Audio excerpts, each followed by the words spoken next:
Lấy sờ rộp sẽ cái mà pin chặt ớt mùi kẹt tất. Pin chặt bong. Ở con chở này mai dân ai cả bàn. Việc xua. Bàn việc xua bong. Đây ngày dân thợ kẹt tứcประมาณ khai ấy. Bàn kèm khai chiếng cái bong. Dạ ngày. Dân lịch sĩ chi bay rồi mà nè. Bàn bong bàn. Đây ngày chui vào hai bọt bị sọt kèm khai chiêng mới dân chọc vào rộng mệt lắm. ពាក់ព័ន្ធជាមួយនឹងការប្រើរយៈពេល5ខែនេះវាថ្លៃច្រើនបងពីមុនយើងចាក់សាំងយើងជីតិចតិចឆាប់អស់កុំព្យូទ័រសាំងគឺតែលឿនតែឥឡូវបញ្ហាហ្នឹងគឺអត់មានទេមានន័យថាយើងជី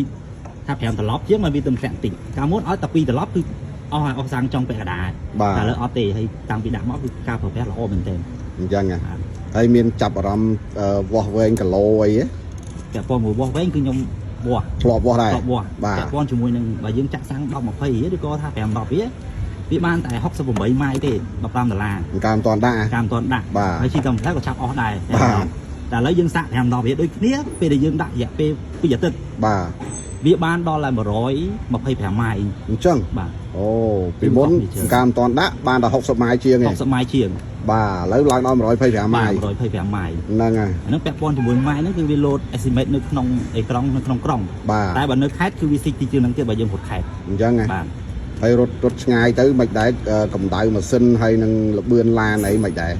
បើលបឿនឡានវិញមានន័យចាប់ពីកុងទ័រ8អីគឺឡានយើងអត់ដឹងថាម៉ាស៊ីនឆេះផងហ្នឹងវាងាត់ហ្មងងាត់ឈឹងហ្មងហើយ smooth តែបើមួយ smooth ហើយកម្ដៅវិញធានាថា 100% ព្រោះឡានខ្ញុំគឺក្ដៅខ្លាំងអញ្ចឹងប៉ុន្តែបន្ទាប់ពីដាក់មកគឺកាត់បន្ថយសឹងថាប៉ះខ្ចៅបានអីបានមកវិញអូកាលមុនប៉ះខ្ចៅអាលៀកប៉ះអាលៀកប៉ះមកអាលៀកដៃប៉ះបានអត់អីទេអូឥឡូវប៉ះធម្មតាណាហើយទឹកស្អំអីអត់សូវស៊ីទេអត់ទេបើពាក់ព័ន្ធទឹកស្អំគឺអត់ស៊ីហ្មងអញ្ចឹងម៉ាស៊ីនពាក់ព័ន្ធប្រេងម៉ាស៊ីនមួយទៀតដាក់ហើយគឺដូរប្រេងម៉ាស៊ីនខ្លាឆ្វេងហ្នឹងដោះណាក់ជាងគេដាក់5000ម៉ាយឲ្យខ្ញុំហើយដល់ពេលខ្ញុំសាកដូរគឺនៅតែខ្លាហើយគាត់ថា GSC តែពាក់ព័ន្ធមួយខ្ញុំដាក់គឺអត់សូវស៊ីទេអត់ឲ្យទាំងអត់បាត់ទេវាបាត់តែវាបាត់តិចមែនទេហ្មងហើយប្រេងនៅស្អាតហ្មងនៅស្អាតនៅស្អាត5000ម៉ាយនៅស្អាតការមិនតាន់ដាក់ថ្ងៃមុននោះបែបខ្មៅខ្មៅហើយក្នុងម៉ាស៊ីនវាមានកម្រកម្រច្រើនដល់ពេលឥឡូវយើងដាក់ទៅឃើញម៉ាស៊ីនយើងឆេះអត់ញាក់ទេហើយវាឆេះស្មើល្អហ្មងហើយការជន់អីទទួលយកបានហើយក្នុងក្រុងវិញការទីសាំងក៏វាតិចជាងមុនដែរឥឡូវសរុបសេចក្តីមកពេញចិត្តអត់មួយកះទឹកពេញចិត្តបងអរគុណច្រើនដែលខ្មែរយើងអាចកើតបានអរគុណច្រើន